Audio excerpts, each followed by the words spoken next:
Le 14 mars 2020, tous les lieux d'exposition sont sommés par décret de fermer leurs portes. L'art contemporain n'y échappe pas. Et comme la majorité des secteurs d'activité en France, ce sera plusieurs mois de fermeture. Passé l'onde de choc, artistes, professionnels et publics vont toutefois s'adapter et réinventer leurs pratiques pour traverser cette parenthèse confinée. Comment se réorganisent les professionnels de l'art contemporain? Que font les artistes? Comment les publics réorientent leurs pratiques? Et quelle place Internet va jouer dans cette situation aussi inattendue qu'inédite? C'est ce que nous proposons d'aborder.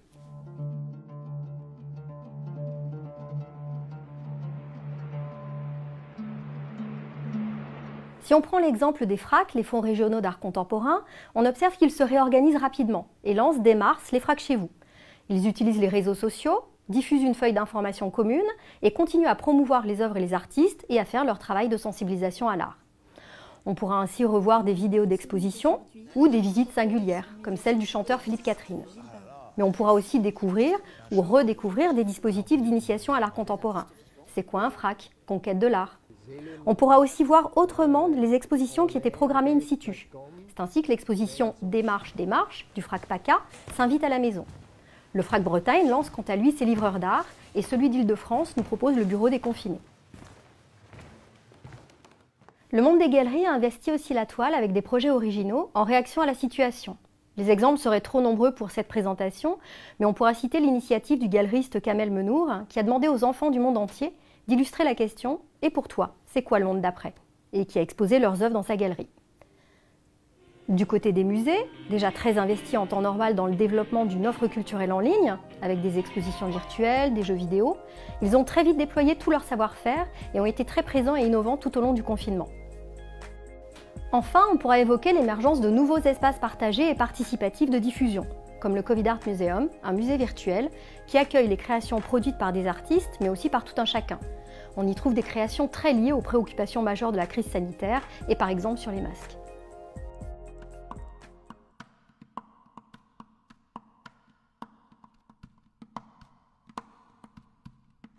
Les artistes vont de leur côté chercher à innover et proposer des manières de créer adaptées, voire imposées à la situation. À l'image de Banksy, plus habitué à l'espace public et qui va investir sa propre salle de bain. Ou David Hockney qui va utiliser son iPad pour créer des œuvres. Ou encore Damien Hirst, sollicité pour créer via Snapchat. D'autres artistes vont être mis en lumière avec ce confinement, c'est le cas d'Abraham Poincheval, et parce qu'il fait de l'enfermement et du repli sur soi un thème majeur de son travail.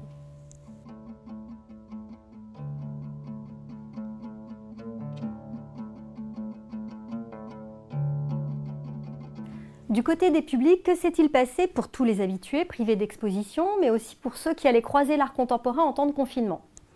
Afin de le savoir, nous avons lancé une enquête en ligne et obtenu environ 550 réponses. Parmi les résultats intéressants figurent ce qu'ils disent de leur vision et perception de l'art contemporain. L'art contemporain, c'est ce qui produit plus d'espace qu'il n'en contient, de l'oxygène dans les esprits, intéressant, parfois étrange, surprenant, dérangeant. La possibilité de s'évader, d'être interpellé, d'apprendre, de découvrir, de voyager, de rêver, d'être plus intelligent. Ou encore, l'art contemporain, c'est une fenêtre ouverte sur le monde. Sur les résultats plus quantitatifs, on retiendra que les personnes qui ont répondu sont surtout des femmes et des habitués. 25,9% vont souvent, soit plusieurs fois par semaine, voir de l'art contemporain sur Internet. Ils sont 70,6% à y être allés pendant le confinement. Et l'offre a globalement correspondu à leurs attentes. Pour les autres publics, peu ou pas connaisseurs de l'art contemporain, nous avons scruté la toile pour observer leurs pratiques. On observe qu'ils vont profiter d'une offre culturelle démultipliée et se prendre au jeu de l'art participatif. Plébiscitant par exemple des initiatives comme celle du Getty Museum Challenge, où chacun peut s'essayer à la création-reproduction d'œuvres. Si ce projet a privilégié les œuvres classiques et majeures de l'histoire de l'art, il n'a toutefois pas délaissé des créateurs plus contemporains comme Martin Parr, Marina Abramovic, Joseph Beuys, ou encore Jeff Koons. Première à rouvrir, mi-mai, les galeries tentent de limiter la casse et de voir dans la crise l'opportunité d'un changement, la possibilité d'une remise en question. S'il est indéniable que la crise sanitaire est particulièrement sévère pour le monde des arts et de la culture, et qu'il faudra bien s'interroger, une fois cette crise passée, sur ce que l'on considère comme appartenant à la catégorie des biens nécessaires à nos vies quotidiennes, les objets artistiques et culturels ayant été particulièrement peu considérés, dans un même temps, l'art contemporain montre avec ses exemples toute sa capacité à s'adapter et à nous questionner sur notre réalité. Comme l'a dit l'un de nos enquêtés, l'art est un moyen sensible pour penser le monde.